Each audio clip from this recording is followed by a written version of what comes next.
In the sunset days of apartheid South Africa, a cauldron of racial tension and ideological fervor simmered just beneath the surface of fragile negotiations. Chris Hani, the charismatic General Secretary of the South African Communist Party and Chief of Staff of Umkhonto we Sizwe, the armed wing of the African National Congress, ANC, embodied the revolutionary spirit that threatened the old order. Born Martin Hani in 1942 in a rural Eastern Cape village, he had risen through exile, guerrilla warfare, and unyielding opposition to white minority rule. By 1993, as the country inched toward its first democratic elections, Hani's influence loomed large. He was seen as a potential successor to Nelson Mandela, a voice for the radical left that could sway millions of black South Africans toward a more equitable future. But in the shadows, men driven by hatred plotted to silence him, believing his death could ignite a race war and preserve their vision of supremacy. Clive Derby-Lewis, a polished politician and founding member of the Conservative Party, sat at the heart of this conspiracy. A shadow minister for economic affairs, Derby-Lewis was a staunch defender of apartheid's crumbling edifice. His worldview was steeped in white nationalism, anti-communism, and a fear of black majority rule that he framed as a defense of Afrikaner culture and Christian values. Influenced by far-right ideologies echoing neo-Nazism, he viewed the ANC-SACP alliance as an existential threat, a red menace that would dismantle the privileges of white South Africans. In his mind, the ongoing negotiations at the Convention for a Democratic South Africa, CODESA, were a betrayal, handing power to communists like Hani. Derby-Lewis dreamed of derailing this process, sparking chaos that would force a return to authoritarian control. He compiled a hit list of prominent figures: Nelson Mandela, Joe Slovo, and at the top, Chris Hani, whose addresses he meticulously gathered through shadowy networks. Enter Janusz Waluś, a Polish immigrant who had fled communist rule in his homeland, only to embrace extreme right-wing politics in South Africa. Arriving in the 1980s, Waluś joined the National Party and the Afrikaner Weerstandsbeweging, AWB, a paramilitary group notorious for its swastika-like insignia and vows to protect white interests through violence. His hatred was personal and visceral, shaped by memories of Soviet oppression in Poland. He saw Hani as the epitome of the communism he despised. Waluś believed that assassinating Hani would plunge the nation into civil unrest, allowing far-right forces to seize power and halt the radical takeover. "I wanted to stop communists and radicals from gaining power," he would later confess during amnesty hearings, his words laced with unrepentant prejudice against racial equality and left-wing ideology. The two men connected through shared circles in the Conservative Party, where Derby-Lewis recruited Waluś as the triggerman, providing him with a modified Z88 9mm pistol stolen from the military arsenal. Gail Derby-Lewis, Clive's wife, aided in the logistics, though she would later be acquitted of direct involvement. For months leading into early 1993, the plot thickened in hushed meetings and reconnaissance drives. Derby-Lewis, ever the strategist, emphasized the need for precision to maximize political impact. He supplied Waluś with subsonic ammunition to muffle the shots, ensuring a clean kill without immediate alarm. Waluś practiced his approach, staking out Hani's modest home in Dawn Park, a mixed suburb in Boksburg east of Johannesburg. The neighborhood, with its quiet streets and middle-class homes, seemed an unlikely stage for such drama, but it symbolized the encroaching integration that fueled their rage. In Waluś's mind, as he gripped the pistol during dry runs, Hani wasn't just a man but a symbol of everything wrong, a black communist leader who dared to challenge white dominance. The hate was ideological, yes, but it burned with racial animus, a neo-Nazi undercurrent that viewed non-whites as inferior and communism as a Jewish Bolshevik plot, echoes of global far-right myths adapted to South Africa's context. As April approached, the tension in the country mounted. Negotiations had stalled. Violence between ANC supporters and Inkatha Freedom Party militants claimed lives daily, and right-wing groups like the AWB threatened armed resistance. Derby-Lewis saw an opportunity in this volatility. Hani's death, timed just before Easter, could capitalize on the holiday's potential for unrest.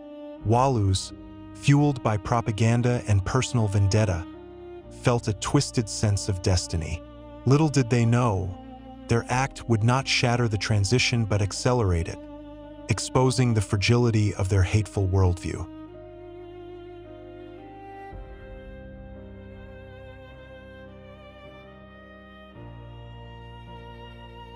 The morning of April 10, 1993, dawned crisp and ordinary in Dawn Park, a suburb where the sounds of birds and distant traffic masked the undercurrents of a nation on the brink. Chris Hani, ever the family man amid his revolutionary duties, had spent the previous night away from home, reportedly at a Johannesburg airport hotel with an acquaintance, flight attendant Cookie Dungane. Details of that evening remain murky. Dungane later denied any romantic involvement, insisting their connection stemmed from shared flights between Johannesburg and Umtata in the Eastern Cape. What is clear is that Hani traveled alone back to Boksburg that Saturday morning, without his usual bodyguards, a decision that would prove fatal. The ANC later puzzled over when exactly his security detail had peeled away, perhaps at the airport, leaving him vulnerable in those critical hours. Around 6 a.m., as the sun crept over the horizon, Hani likely navigated the familiar roads home, his mind perhaps occupied with the week's events. He had been a whirlwind of activity, dancing at rallies, mediating township violence, and advocating for peace in negotiations. The last 4 hours of his life unfolded in mundane domesticity, a stark contrast to the storm brewing. By 8 a.m., he was at his two-story house on Hakea Crescent, sharing breakfast with his family. His wife, Limfo, and daughters were there, including 15-year-old Nomakwezi, who would soon become an unwitting witness to horror. Hani, dressed casually in a tracksuit, decided to step out for the morning newspapers, a simple errand that placed him in the crosshairs. Meanwhile, Janusz Waluś stirred in his own world of anticipation. Having risen early, he loaded the Z-88 pistol with its subsonic rounds, the weapon's cold metal a reminder of his mission.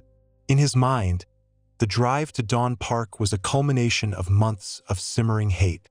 He parked his red Ford Laser nearby, watching the house like a predator.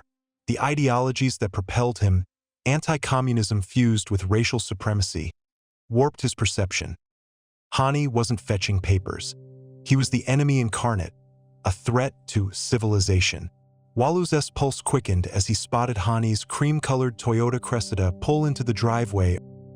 Around 10:20 a.m. Hani stepped out, newspapers in hand, his back turned momentarily. In that instant, Waluś emerged from his car, approaching swiftly. The air was still, broken only by the crunch of gravel underfoot. Nomakwezi, standing nearby, froze as the stranger raised the pistol. Waluś fired without warning, 2 shots to the chest, crumpling Hani instantly, followed by 2 more to the head as he lay on the driveway. Blood pooled on the concrete, the subsonic ammunition muffling the reports to dull pops that barely echoed. Hani died almost immediately, his body sprawled in the Easter sunlight, a life of struggle extinguished in seconds. Nomakwezi's screams pierced the quiet, alerting neighbors. She rushed inside to call for help, her world shattering. Waluś, mission accomplished, fled in his red car, adrenaline surging. In his thoughts, this was victory, a blow against the radicals that would ignite the chaos he craved. But fate intervened swiftly.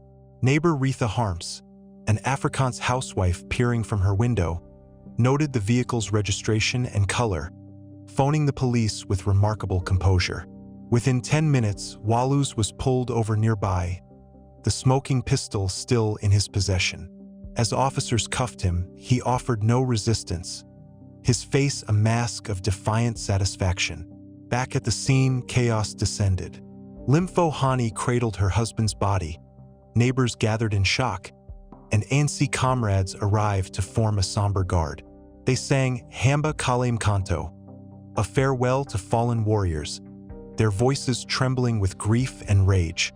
The driveway, once a symbol of suburban normalcy, now bore the stains of a nation's unresolved hatred.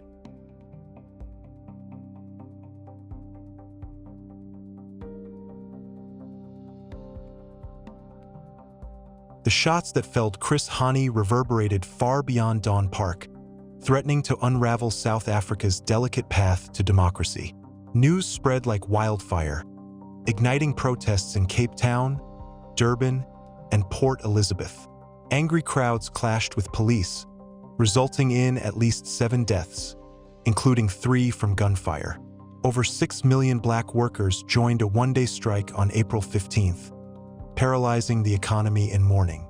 In the minds of many, Hani's assassination was not just a personal tragedy, but an assault on hope itself. His role in tempering militant youth toward negotiation made his loss a potential catalyst for civil war.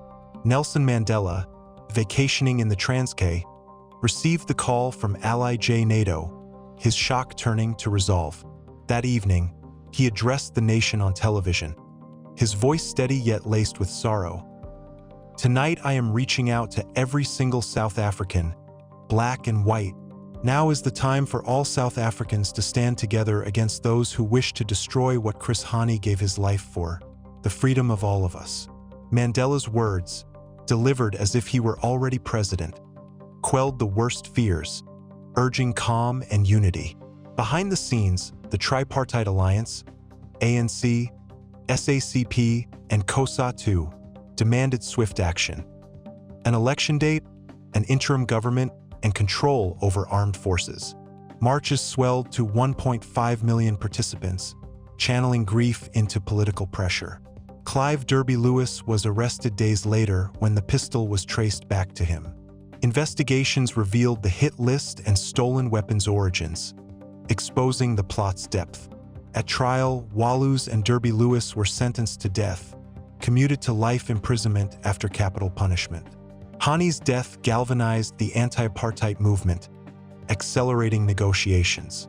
On April 27, 1994, South Africans voted in historic elections, the ANC securing 63% and Mandela the presidency. Hani's legacy endured as a martyr for equality, his ideologies of socialism and non-racialism inspiring generations. Derby-Lewis, paroled in 2015 due to cancer, died in 2016 unrepentant. Waluś, after repeated parole denials for lack of remorse, was freed in 2022 and deported to Poland in 2024. In retrospect, the hate that drove 4 bullets, though original reports often cited 3, failed to achieve its goal. Instead, it forged a stronger resolve for democracy, proving that even in death, Hani's spirit triumphed over division.